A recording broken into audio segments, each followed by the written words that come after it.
नमस्कार, news at टुडेमा स्वागत छ। म एलबी विश्वकर्मा। देशको मुहार फेर्ने समाजवादको कथनी जप्दै सत्ता स्वार्थ पूरा भइरहेकै छ। अभावले प्रताडित भुइँ मान्छे उन्नत जीवनको खोजीमै हराएका छन्। सम्भावनाका स्वप्निल यात्रीहरू खाडी मलेसिया हुँदै पशुपतिमा अस्ताउन बाध्य छन्। अक्षर चिन्ह नपाउने हातहरू लेक, गाउँ र बेसीमा प्रगाढ छन्। उनीहरू सपनाको सार्थकता लेख्न खोज्ने अभ्यासमा जुटेका बेला कमरेड प्रचण्डको समाजवादको प्रकाण्ड शायरी बेच्न तल्लीन देखिन्छन् प्रज्ञा भवनमा।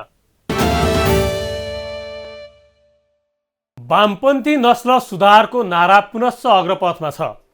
सुधारको अग्रस्थानमा छन् केपी ओली, प्रचण्ड र माधव नेपालहरू। तर गन्तव्यहीन नस्ल सुधार अभियान पूरा हुने सम्भावना भने टर्दै गएको छ। माओवादी महाधिवेशन अन्तिम चरणमा छ। अब नयाँ नेतृत्व सहित नयाँ गन्तव्यको खोजीमा माओवादी लागेको छ। तर माओवादी अध्यक्ष पुष्पकमल दाहालको दस्तावेज र त्यसमाथि आएका टिप्पणी अनुसार संशोधन हुनुपर्नेमा खासै परिवर्तन नगरिकनै पारित भएको छ। अर्थात् आङ खुइलिने डर भए पनि प्रचण्ड काँचुली फेर्न तयार छैनन्, तर गफ दिइरहेका छन्। हामी देशका सबै बिग्रिएका वामपन्थीलाई सुधारका लागि अभियान चलाउने छौं। क्रान्तिको नयाँ विचारको खोजीको चुनौती हो। यो सबै हामी भित्र देखा पर्ने कुरा भनेको विचारको समस्या हो, वैचारिक स्पष्टताको अभावको समस्या हो। हाम्रो अबको गन्तव्य क्लियर नदेखिनु, नेताको दिमागले पनि कार्यकर्ताको दिमागले पनि हिँड्ने बाटो यही हो भन्ने कुरा प्रष्ट नदेखिनु नै हामी सबैको समस्या हो। तपाईहरु विचार गर्नु होला यो विषयलाई। हामी सबैको समस्या गन्तव्य क्लियर चित्र देखिँदैन। हेर्न खोज्यो चित्र धमिलो हुन्छ, कतै यताबाट हेर्दै गयो भने अँध्यारो देखिन्छ। अँध्यारो देखेपछि त अनि कसरी जाँगर आउने, जोस आउने, रूपान्तरण त्याग केको लागि गर्ने भन्ने हुन्छ। त्यसकारण यो सबैको चुरो कुरा चाहिँ 21औं शताब्दीमा नयाँ क्रान्ति। किनकि म त्यहाँनिर आउँदैछु है, मैले यहाँ मुख्य अलिकति वस्तुवादी र वैज्ञानिक कुरा गर्न बल गर्छु मैले। अब कति सक्छु भन्ने त छँदैछ। हरपल एकअर्कासँग सिङ्गौरी खेलिरहेका वामपन्थीहरूलाई विकसित विचारमा परिवर्तित गरेर एक स्वर एक बल बनाउने योजनामा आफैले बुन्ने उनको सपना थियो। तर उनैले पुनश्च पार्टी समेत ध्वस्त पार्ने तानाबाना बुनेका छन्। पूर्व माओवादी नेता गोपाल किराती प्रचण्ड राजनीतिक धुर्त्याइ र छलकपट तथा आपसी लडाईँमा मात्र सकारात्मक रहेको बताउँछन्।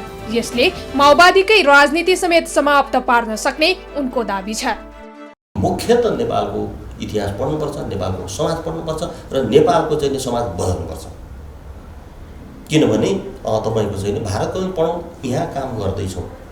अहिले हामी त्यो चाहिँ त्यो के हो भने त्यो माओको चाहिँ मुख्यतः नेपाल पढ्ने सिद्धान्त भनेर जो हामीले अहिले भन्यौँ, यो लासा जानु कुतीको बाटो, कामकुरो एकातिर कुम्लोपोकी थिमीतिर पुर्खाको अनुभव हो नि त। त्यसलाई अलिकति सैद्धान्तिकरण गर्दाखेरि हामीले मुख्यतः नेपाल पढ्ने सिद्धान्त भनेका छौँ। अब त्यसले के भन्छ त? अब माओवादी कम्युनिस्ट पार्टी नेपालले मुख्यतः नेपाल पढ्ने, यहाँ मार्क्सवाद वा कुनै सिद्धान्त थोपर्ने होइन नेपालको प्रकृति समाजमा, बरु यहाँबाट झिक्नुपर्छ। अनि के झिक्ने भन्दाखेरि हामीले झिकेका छौँ। धेरै लामो होला, म छोटोमा तपाईँलाई भनिदिउँ। अब समाजवाद चाहिँ नि नेपालमा किन भन्ने प्रश्नको धेरैले जवाफ दिन सक्छन्। सामन्तवादबाट पुँजीवादतिर नेपाली समाजको अर्थराज्य अगाडि बढ्यो, त्यस हुनाले समाजवाद धेरैले भन्न सक्छन्। नेपाली माओवादीहरू विश्वमै अनौठा छन्। यिनले मार्क्सवादको मूल सिद्धान्तलाई जडवाद भनेर त्यागिसकेका छन्। मार्क्सको वर्गवादलाई तिलाञ्जली दिएका छन्। त्यसमाथि समाज जुधाउने गरी जातिवाद उचालेका छन्। उनीहरूका लागि गरिब र निमुखाहरू केवल शक्तिमा जाने भर्याङ मात्रै हुन्। चुनावको बेला असाध्यै भोज खान, खर्च चाहिँ के भनेदेखि चाहिँ नि अब पैसा लिन, रक्सी खान, मासु खान खोज्ने र त्यहाँ खर्च गराउने को हुन् त? ती त नेता होइन, जनता हुन्। त्यसो त भोट खरिद भयो, भोट खरिद भएपछि यिनले जे गर्दैछन् त्यही गर्ने भए। त्यस कारणले हामी मार्क्सवादीहरू इतिहासका निर्माता जनता हुन् भन्ने मान्दछौँ। प्रगतिशील इतिहासको चाहिँ सम्पूर्ण साझेदारीको, स्वाधीन र समृद्ध नेपाल निर्माणको इतिहास निर्माण गर्ने तहमा नेपाली जनता उठ्नु पर्यो। गणेशमान सिंहले भनेको होइन, वाक्क भएर नेपाली जनता भेडा बाख्रा छन् भने अब जन्तै भेडा बाख्रा चरित्रको चेतनाको भएपछि त यी फटाहरूले दाइँ गर्ने भइहाल्यो। अनि प्रचण्डहरूलाई पनि बाबुरामहरूलाई के लाग्यो होला त अनुमान विश्लेषण गर्दाखेरि भने त्यसो गरेपछि त शासन गर्न पाइँदो रहेछ, सर्वहारा भए त नपाइँदो रहेछ। त्यसो हुनाले प्रचण्डहरू बिग्रिनुको पछि नेपाली जनता पनि जिम्मेवार छ। नेपाली कम्युनिस्ट पार्टीका जन्मदाता पुष्पलाल श्रेष्ठ मार्क्सवादी दर्शन पढेपछि कम्युनिस्ट बने। त्यसअघि उनी कांग्रेस सदस्य थिए। तत्कालीन समयमा भारतको बनारसमा कम्युनिस्ट पार्टीको जग बसाइएको थियो। अहिलेसम्म उनी कम्युनिस्टहरूका आदर्शको रूपमा स्थापित छन्। पुष्पलाललाई कुशल संस्थापकको रूपमा मानिन्छ, तर पुष्पलालको बाटोबाट माओ बन्न तम्सिएका प्रचण्डहरू भने आफ्नै कार्यकर्तालाई लिनप्याओ घोषणा गर्न उद्यत छन्, जसको उत्तर पूर्व माओवादी नेता रामबहादुर थापाले तत्कालीन माओवादीको विक्रम सम्वत 2062 असोजमा सम्पन्न चुनवाङ बैठकमा मागेका थिए। जनता र नेताको फ्युजन हो म चाहिँ। त म जनताको हैसियतले सोध्छु, नेताहरूलाई, यहाँ उपस्थित नेताहरूलाई म सोध्छु के म लिन पायो हो त? इतिहासले यो जवाफ दिनुपर्छ। विचारको बहस माओवादी महाधिवेशनमा यसपटक राम्रैसँग चल्यो। समाजवादको नयाँ यात्राका गल्फतीहरू सुनिए, तर फरक मत भने अटेन। न त विगतदेखि माओवादी नेताहरूले गरेका प्रश्नहरूको उत्तर नै आयो। प्रचण्डले माफी माग्ने बताए, तर माफीनामा मात्रै कि सजाय स्वरूपको राजीनामा बहस नै भएन। समाजवाद नेपाली राजनीतिको लोकप्रिय शब्द हो र राजनीतिज्ञहरूकै शब्दजाल हुन्। राष्ट्रियता, जनताको लोकतन्त्र र कल्याणकारी अर्थनीति। तर सार्थकताका हिसाबले यी शब्दार्थ वास्तविकतामा भने कहिल्यै परिणत भएका छैनन्। देशको लोकतान्त्रिक शासन व्यवस्थालाई सबैले स्वीकार गरेका छन्। लोकतन्त्र सहितको राज्य संरचना, संघीयता र समानुपातिक प्रणाली हरेकको रोजाइ हो, तर राष्ट्रियता, जनताको लोकतन्त्र र कल्याणकारी अर्थनीति भने राजनीतिबाट हराएको छ। यी तीनवटा सर्वाधिक मूल्य र महत्त्वका मुद्दाहरू अलपत्र पारिएकै कारण मुलुककै चमक र नागरिकको तेज पनि गायब छ। देशलाई जस्तोसुकै परिस्थितिको पनि सामना गर्न सक्ने बलियो राष्ट्रियता चाहिएको छ। नेतालाई मात्र होइन, नागरिकलाई पनि बराबर सम्मान र वजन दिने प्रजातन्त्र र सामाजिक कल्याणकारी अर्थनीति आवश्यक हुँदा पनि सर्वहाराका मुद्दाबाटै स्थापित पार्टीहरू भने हावादारी गफ दिइरहेका हुन्छन्। उदाहरण, माओवादीको 8औं महाधिवेशन काठमाडौँमा जारी छ। महाधिवेशनमा सर्वहारा वर्ग र सार्वजनिक शिक्षाको महत्त्वका बारेमा प्रचण्डले शब्दजाल कोरेका छन्। उनका शब्दहरू सुनेर कार्यकर्ता ताली पड्काउँदै गर्दा वर्तमान शिक्षा मन्त्रीकी छोरी उच्च शिक्षा अध्ययनका लागि अमेरिका उडिन्। यही एउटा दृष्टान्त हेर्दा मात्रै पनि काम कुरो एकातिर कुम्लो बोकी ठिमीतिर भने झैं दलहरूका नारा र त्यसको वास्तविकता पत्ता लाग्छ।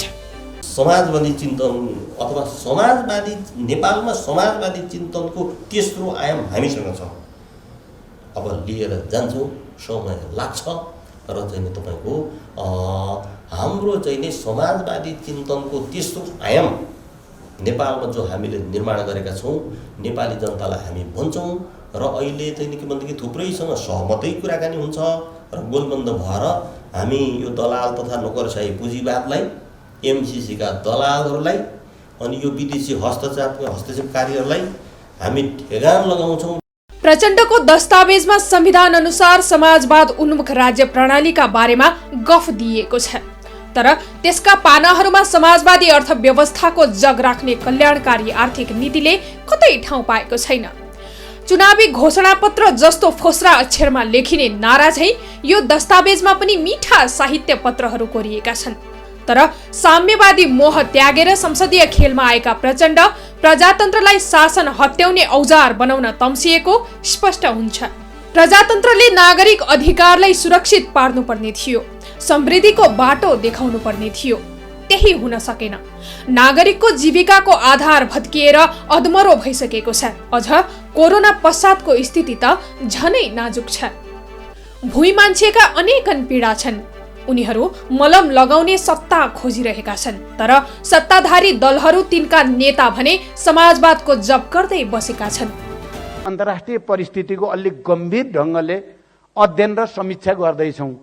समाजवाद र पुँजीवादका बीचको यति बेलाको विश्व प्रवृत्तिहरूमा अर्थतन्त्रको कहाँ पुगेको छ, उत्पादक शक्तिको विकास भन्ने बारेमा, मानिसहरूको बीचको उत्पादन सम्बन्धको स्थिति के छ भन्ने बारेमा अलि मेहनत गरिएको छ र त्यसलाई नयाँ सिराबाट निष्कर्ष दिने कोसिस गरिएको छ। 1, 2 नेपालको ऐतिहासिक पृष्ठभूमि सहित हामी कहाँ आइपुगेका छौँ, नेपाल हाम्रो अगाडि के चुनौती छन् र त्यसको सामना कसरी गर्ने भन्ने कुरालाई अलि सविस्तार व्याख्या विश्लेषण गर्दै एउटा निष्कर्ष दिन खोजिएको छ। पटक पटक सरकारमा सहभागी भएको माओवादी केन्द्रको आर्थिक नीति हाँडीफोरा छ। हाँडीमा एक दानो कनिका रहुन्जेल यस पार्टीका नेता तथा कार्यकर्तालाई निन्द्रा लाग्दैन। एमालेको आर्थिक नीति पपुलिस्ट छ। यसले कनिका छरेर लोकप्रियता कमाउने नीतिमा विश्वास गर्छ। त्यसैले यो नीति फेर्नै पर्छ। कोष रित्याउनतिर भन्दा भकारी भर्नेतिर जोड दिनै पर्छ। यसले चीनबाट रेल, ट्राम, सडक, बिजुली आदि आउने दमाहा पिट्न छाडेर देशको उत्पादनमा आधारित अर्थतन्त्र निर्माणमा ध्यान दिनुपर्छ। तर त्यसतर्फ दलहरूको ध्यानाकृष्ट हुन भने सकेको छैन।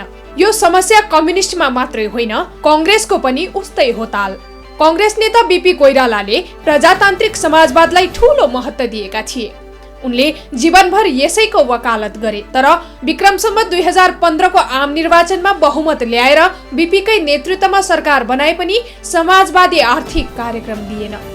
विक्रम सम्वत 2047 पछि पटक पटक यो पार्टी सरकारमा गयो, तर त्यसले समाजवादी कार्यक्रम बजेट सम्झिएन।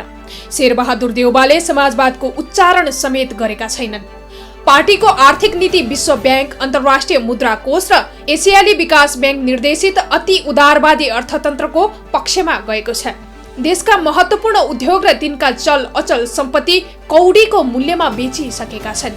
राजस्वमा पनि कर छुट दिने प्रावधान ल्याएर वैधानिक रूपमै राजस्व चुहावट गराइएको छ।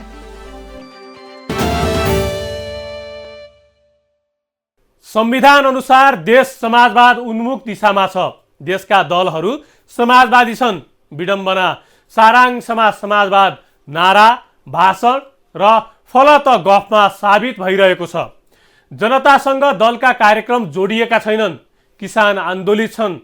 दलाल पुँजीवादलाई मुख्य दुश्मन भन्नेहरू नै सरकारमा छन्, तर समस्या समाधानका लागि पहल कदमी चाल्दैनन् कहिल्यै पनि उनीहरूले। संविधानमा रचित कथा अनुसार देश समाजवाद उन्मुख दिशामा छ। यस कथांशको रचना विक्रम सम्वत 2072 मा गरिएको थियो, तर शतवार्षिकी पूरा हुँदा पनि कार्यान्वयनको कुनै सुरसार छैन। विगतमा झै वर्तमानमा पनि भुइँ मान्छेका समस्या ज्यूका त्यू छन्। तेह्रथुमका किसानहरू उत्पादित कृषि बाली अदुवा बारीमै कुहिने पीडले रन्थनिएका छन्। हाम्रो अदुवा गत साल पनि बिक्री भएन। अब परारको साल कोरोना नआइकन 75 रुपियाँसम्म बिक्री भएको अदुवा अब पोहोर पनि एकदमै कम दाममा गयो। अहिले त झन् अब बारीमै सुक्ने अवस्थामा पुगिसकेको छ। अब कतिपय अब हामी जस्ता गरिब किसानहरूको अब यही अदुवाले धान किन्ने, अब हिउँदमा सिरक किन्ने, अब यसो रुपियाँ पैसा चलाउने, यसो नुन खाने मेलो। व्यापार व्यवसाय नहुँदा पेट पास्न र आङ ढाक्न समेत कठिनाई भोग्नु परेको उनीहरूको गुनासो छ। तर विगतमा भने यो व्यापार बेसमारी फस्टाएको थियो। सरकारले बजारीकरण नगरेर यहाँको किसानहरूलाई साह्रै समस्या परेको छ। अदुवा अहिले बारीमै सुक्ने वाला छ। यहाँनिर हामीहरू किसानहरू, गरिब किसानहरू मर्ने अवस्था भइसक्यो। हामीहरू अदुवा किसानहरू धेरै खुसी थियौँ पहिला, अहिले साह्रै दुःखी भएको छौँ 2 वर्ष अगाडिदेखि। अहिले कोही पनि यहाँनिर व्यापारीहरू नआएको कारणले धेरै समस्या परिरहेछ। सत्ताको अर्को चर्को नारा हो गाउँ गाउँमा सिंह दरबार। तर ती दरबारले घरबार चलाउनै सकसमा रहेका असहायलाई अप्ठ्यारोमा पारेको छ। विगतमा सहजै उपलब्ध हुने सामाजिक भत्ताका लागि समेत समस्या हुने गरेको छ। ब्याङ्किङ सेवाको गफले शास्तिको सेवा मज्जैले चखाएको सेवाग्राहीको गुनासो छ। मिल्यो म गर्न के मिल्यो न मुझी यहाँ चल जा भने चली जाँदाखेरि अब त बसै थिएँ बाबुले पाइन्छ कि पर्स्याउनु भन्यो। झन्झट भयो नि। कति दिनमा बस्ने हामीले अब यस्तो अपाङ्ग मान्छे छौँ हामीहरू। रौतहट ईशनाथ नगरपालिका 1 स्थित आधारभूत विद्यालयको भवन निर्माण कार्य अलपत्र हुँदा शीतलहरको कहरमा बालबालिकाको पढाइ प्रभावित भएको छ। कैसे पढ़म, कैसे भविष्य में के बनू, स्कूल ना बनी चाहिए। नगरपालिका से नहीं ख्याल, अभी तक कोनो सहयोग नगरपालिका से नहीं के आए, के चाहिए जल्द से जल्द सुनवाई हो के चाहिए। पठन पाठनका लागि स्थान नहुँदा अधिकांश विद्यार्थी विद्यालय नै आउँदैनन्। स्थानीय सरकारको लापरवाहीका कारण यहाँका अधिकांश विद्यार्थीको भविष्य अन्यलमा छ। स्कूल के भवन के निर्माण करे के वजह भवन तुरवा के बर्बाद करल बा। देखो ये सब अपने वीडियो कि यहाँ स्कूल के बनावे के पक्ष में यहाँ के वार्ड स्तर से लेके नगर प्रमुख तक कोनो के मतलब न बा। यहाँ 8 महीना हो गए स्कूल के तुरला। यहाँ स्कूल में बजट लमसम 40 लाख रुपया रखल रहा और 40 रुपये के काम न भेल बा। आधा लड़का तो यहाँ पढ़ बा, आधा लड़का सब घरे बा। घरे भवन में हम कहाँ से पढ़ू? हाई देखो ये सब बिजली सब खत्म हो गया बा, ईटा गिरावल ठीक बा, आसानी से स्कूल तोड़वालक। अभी तक ले कोनो चाहे न वार्डा से बने, स्थानीय से न जनप्रतिनिधि से कोनो के चाक न बा, न मेयर के चाक बा यहाँ, आ न यहाँ विपक्ष पक्ष कोनो न बा। एक बेर दोसर पार्टी आए तो गामछा और हाली चरण कर हमें पार्टी में पार्टी बा, सब कोनो के चाक न बा। स्कूल बनवावे के चाहिए, न बनित बा कि न कोनो के ध्यान न बा। सत्ताको मनपरीका यी केही उदाहरण मात्रै हुन्। समाजवादको यात्रामा अग्रसर सत्ताहरू आफै स्खलनको दिशामा लाग्दा समस्या गहिरिँदै गएको हो।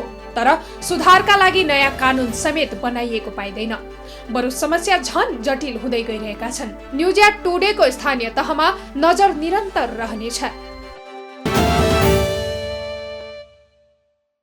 साम्यवादी देशको निर्माण तथा प्रान्तीय संरचना सहितको देश निर्माणका लागि 10 वर्ष माओवादीले सशस्त्र युद्ध नै गर्यो। युद्ध शान्ति पश्चात संसदीय व्यवस्थाको हिस्सा बन्न पुगेका माओवादी नेताहरू निजी सम्पत्तिमा लुलुप्त छन्, जनताका समस्यामा भने उदासीन। हवस् त आजलाई न्युज एट टुडे यति नै। हामी सबै बिदा हुन्छौँ। नमस्ते।